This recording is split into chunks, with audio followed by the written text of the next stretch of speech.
Hello friends, कैसे हो आप सब लोग। आई होप आप बहुत अच्छे होंगे और आप जिस भी एग्जामिनेशन की तैयारी कर रहे हो, like Delhi police, UP police, RRB, NTPC, आपकी तैयारी बहुत अच्छी चल रही होगी। आज के इस वीडियो में मैं बात करने वाली हूँ कि आरआरबी, एनटीपीसी जो ग्रेजुएशन लेवल का आज के पेपर हुआ उनका कितना क्या पेपर का लेवल आया और कौन कौन से टॉपिक से क्वेश्चन आ रहे हैं। मैं इस टॉपिक पे वीडियो तो नहीं बनाने वाली थी, लेकिन जो मैं इसकी तैयारी नहीं करती, लेकिन मेरी जो महिमा है, छोटी सिस्टर, वो इसकी तैयारी करती है और उससे भी मतलब मेरे जो यूट्यूब पे सब्सक्राइबर्स है वो उससे भी जुड़े हुए हैं जो एनटीपीसी की तैयारी करते हैं। इसका जो एक फ्रेंड था, स्कूल मेट, उसका आज फर्स्ट शिफ्ट में पेपर हुआ है, तो उसने जो क्वेश्चंस बताए थे मैं वही क्वेश्चन आप लोगों को बताने वाली हूँ। वैसे मेरा पेपर नहीं हुआ है, उसने जो मेरे को क्वेश्चन सेंड किए हैं जो महिमा को, मैं वही क्वेश्चन आपको बताऊँगी। सबसे पहले मैं आपको मैथ का बता देती हूँ कि मैथ में कहाँ कहाँ से क्वेश्चन आ रहे हैं और कौन कौन से टॉपिक से। उसने फर्स्ट क्वेश्चन बताया था कंपाउंड इंटरेस्ट और सिंपल इंटरेस्ट 2 ईयर का डिफरेंस बताना है, और रेट थी इसकी 16% थी, और कितना क्या उसका जो क्या बोलते हैं संख्या उसको याद नहीं थी, लेकिन रेट उसने बताया कि 16% की रेट थी। बाकी अमाउंट कितनी थी वो नहीं पता। एक क्वेश्चन आया हाइट और डिस्टेंस से, एक क्वेश्चन है टाइम, स्पीड एंड डिस्टेंस, समय, दूरी, चाल, एक क्वेश्चन है। 2 से 3 क्वेश्चन आए प्रॉफिट एंड लॉस के टॉपिक से, और टाइम एंड वर्क से एक क्वेश्चन है। सरलीकरण से 3 से 4 क्वेश्चन आए, 3 से 4 नहीं, एक बंदा और था जो ऐसे बोल रहा था कि सरलीकरण से, सिंप्लीफिकेशन से काफ़ी क्वेश्चन आ रहे। उसने अंकित ने 3 से 4 बताए थे, लेकिन सरलीकरण से कोई 6 क्वेश्चन तक भी बता रहे थे कि सरलीकरण से ज़्यादा क्वेश्चन आ रहे हैं। एलसीएम एचसीएफ से एक क्वेश्चन आया, बाकी नंबर सिस्टम से कोई क्वेश्चन नहीं आया। रेशियो एंड प्रोपोर्शन से एक क्वेश्चन आया, जिसमें मध्यम अनुपात ऐसे कुछ पूछा था उसमें। एज से एक क्वेश्चन है, और एवरेज औसत से एक क्वेश्चन आया है। एक क्वेश्चन आया माध्यिका से, एक क्वेश्चन है। वैसे स्टैटिक्स से 2 से 3 क्वेश्चन आए हैं। मेंसुरेशन से एक क्वेश्चन आया है। टिग्नोमेट्री का एक क्वेश्चन आया है, और जो कोडिंग नहीं, ज्योमेट्री और अलजेब्रा, उससे कोई क्वेश्चन नहीं आया, लेकिन आ सकते हैं। टॉपिक छोड़ने लायक नहीं है क्योंकि पेपर लंबा चलने वाला है 23 तक, तो मतलब पेपर में पैटर्न भी चेंज हो सकता है। बाकी जो टॉपिक से क्वेश्चन नहीं दिए उनसे भी क्वेश्चन आ सकते हैं, लेकिन अभी जो आज का फर्स्ट शिफ्ट में जो पेपर हुआ है उसमें इतने क्वेश्चन आए हैं। इन टॉपिक से मैथ से क्वेश्चन आए जो उसने बताया। बाकी मेरे को कंफर्म नहीं पता कि और कौन कौन से टॉपिक से क्वेश्चन आए, लेकिन जितना मेरे को आप पता था वो टॉपिक्स मैंने आपको बता दिए कि मैथ से इन टॉपिक से क्वेश्चन आ रहे हैं। तो चलिए मैं अब आपको बता दूँ कि जीके के कौन कौन से टॉपिक से क्वेश्चन आए। जीके में करंट अफेयर्स का पोर्शन सबसे ज़्यादा आ रहे हैं। 9 से 10 क्वेश्चन करंट अफेयर्स से आ रहे हैं जीके के, और जो लेटेस्ट जो करंट है अप्रैल का जो करंट अफेयर्स है उससे भी 2 से 3 क्वेश्चन आ रहे हैं। एक क्वेश्चन करंट का शायद उसने एक क्वेश्चन नहीं बताया मेरे को, बाकी क्वेश्चन नहीं बताया। वुमेन प्रीमियर लीग 2025 किसने जीता? वुमेन प्रीमियर लीग 2025 किसने जीता? और सेकंड क्वेश्चन है प्राचीन काल में भुक्ति शब्द का अर्थ क्या है? भुक्ति शब्द का अर्थ।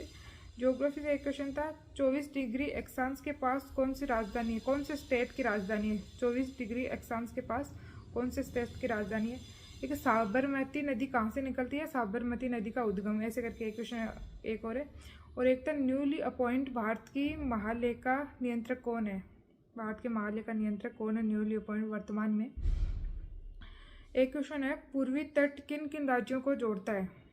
या किन किन राज्यों को जोड़ता है, किन राज्यों से होकर गुजरता है क्या जोड़ता है? पूर्वी तट किन किन राज्यों से होकर गुजरता है? और एक है आर्टिकल 32, और संविधान संशोधन से क्वेश्चन आ रहे हैं, और कौन से ईयर में संविधान संशोधन हुआ है ये वाले क्वेश्चन आ रहे हैं।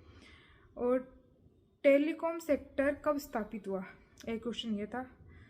सूचकांक रैंकिंग से कोई क्वेश्चन था कि भारत का कौन से सूचकांक, मतलब ये बेरोजगारी या गरीबी सूचकांक, ये कौन से होते हैं, इनमें कौन से रैंक है या कौन से स्थान पर है, ऐसा कोई क्वेश्चन आया है। और पाई का विद्रोह कहाँ हुआ था? एक क्वेश्चन ये है। कोलकाता में वेदांता कॉलेज की स्थापना किसने की? एक क्वेश्चन ये है। हिस्ट्री के 2 क्वेश्चन है। और अंतर्जातीय विवाह को कानूनी रूप से अनुमति किसने दी? Modern history. रासायनिक अभिक्रिया से एक क्वेश्चन है, और एक कंप्यूटर से क्वेश्चन आया सीपीयू का कौन सा भाग नहीं है? उसमें एक ऑप्शन माउस था, वही सीपीयू का भाग नहीं है। 3 जो इसके भाग थे वो दे रखे थे। तो तो चलिए मैं अब आपको रीजनिंग के क्वेश्चन बता देती हूँ। भाई रीजनिंग में कौन कौन से टॉपिक से क्वेश्चन आ रहा है। रीजनिंग में ऐसे तो कोई क्वेश्चन नहीं बताया स्पेशली, भाई ये वाला क्वेश्चन आया है। रीजनिंग में आपको भी पता है कि ये क्वेश्चन बहुत बड़े बड़े होते हैं और याद करने वाला कुछ नहीं होता। जीके के तो वैसे भी एक आधा पता चल जाता है, लेकिन रीजनिंग में इतना याद नहीं रहता कि कौन सा एग्जैक्ट क्या क्वेश्चन पूछा गया है। इसमें टॉपिक बता देती हूँ आपको। 3 से 4 क्वेश्चन स्टेटमेंट से क्वेश्चन है, कथन निष्कर्ष वाली क्वेश्चन है, और 3 से 4 क्वेश्चन ये सीटिंग अरेंजमेंट। पजल से भी 3 से 4 क्वेश्चन है। कोडिंग डिकोडिंग से क्वेश्चन है 5 से 6। इतना ही बताया है मेरे को कि 3 से 4 क्वेश्चन स्टेटमेंट, सीटिंग अरेंजमेंट 3 से 4, पजल से है 3 से 4 और कोडिंग डिकोडिंग 5 से 6। बाकी रीजनिंग का मेरे को इतना नहीं बताया, लेकिन रीजनिंग थोड़ा सा कैलकुलेटिव और टाइम टेकिंग है। टाइम लग रहा है जो स्टेटमेंट वाले क्वेश्चन हैं उनमें भी, और सीटिंग अरेंजमेंट वाले क्वेश्चन हैं उनमें भी थोड़ा टाइमिंग वो बता रहा था कि टाइम लग रहा है। बाकी जो पेपर का लेवल है उसने जैसा बताया है उसका पेपर इतना अच्छा नहीं गया। उसके हिसाब से पेपर थोड़ा मॉडरेट टू हाई लेवल की तरफ आ रहा है पेपर। और जो एवरेज क्वेश्चन जो लोग अटेम्प्ट कर रहे हैं वो 75 से 80 क्वेश्चन लगभग, जो जितने भी बॉयज़ है या गर्ल्स है जो भी है सबका अटेम्प्ट यही है कि 75 से 80 क्वेश्चन अटेम्प्ट हो रहे हैं। और पेपर का लेवल थोड़ा सा हाई लेके चला है। जितना साइंस का वेटेज बता रहे थे उतना साइंस का वेटेज नहीं, उतने क्वेश्चन नहीं आए। आगे के पेपर में आ सकता है ये मेरे को नहीं पता, लेकिन अभी जो पेपर हुआ है आज के दिन उनमें इतने क्वेश्चन नहीं आए साइंस के। जो जीके है उसमें ज़्यादा से उसके करंट के क्वेश्चन ज़्यादा है, पॉलिटी से क्वेश्चन अच्छे हैं, और हिस्ट्री में मॉडर्न हिस्ट्री से क्वेश्चन है। बाकी मेरे को इतना ही पता है, जितना मेरे को पता था उतना मैं आपको बता दिया। पेपर का लेवल थोड़ा मॉडरेट आ रहा है तो आप उसी हिसाब से अपना पढ़ के जाना। और जो जो क्वेश्चन बताया है मैंने उन टॉपिक के आसपास का पढ़ लेना, कि अभी जो पेपर लंबे चलेंगे उनके तो शायद चेंज हो सकते हैं, लेकिन 1-2 दिन में या 4 दिन में जिसके पेपर है उनका हो सकता है कि इन्हीं टॉपिक से रिलेटेड कोई क्वेश्चन पूछ ले।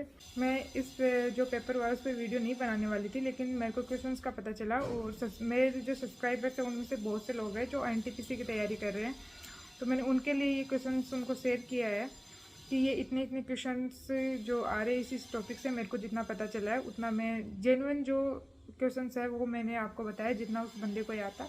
बाकी मैंने इधर उधर से कोई सोर्स नहीं है ना, मेरे को खुद को पता। उसने जितने बताए थे मैंने वो क्वेश्चन आपको बता दिए, क्योंकि उसका पेपर आज हो गया और महिमा का पेपर है 14 तारीख को उसका पेपर है। तो उसने उससे पूछा था कि इतने कौन कौन से क्वेश्चन क्या क्या टॉपिक्स है। तब आप बहुत से जो मेरे सब्सक्राइबर्स हैं वो NTPC की तैयारी करते हैं, तो मैंने आप लोगों के लिए ये वीडियो बनाया है। आई होप आपको इस वीडियो से हेल्प मिलेगी ज़रूर। और अगर आप मेरे चैनल पे नए हो तो चैनल को सब्सक्राइब कर देना और वीडियो को लाइक ज़रूर कर देना। बाय।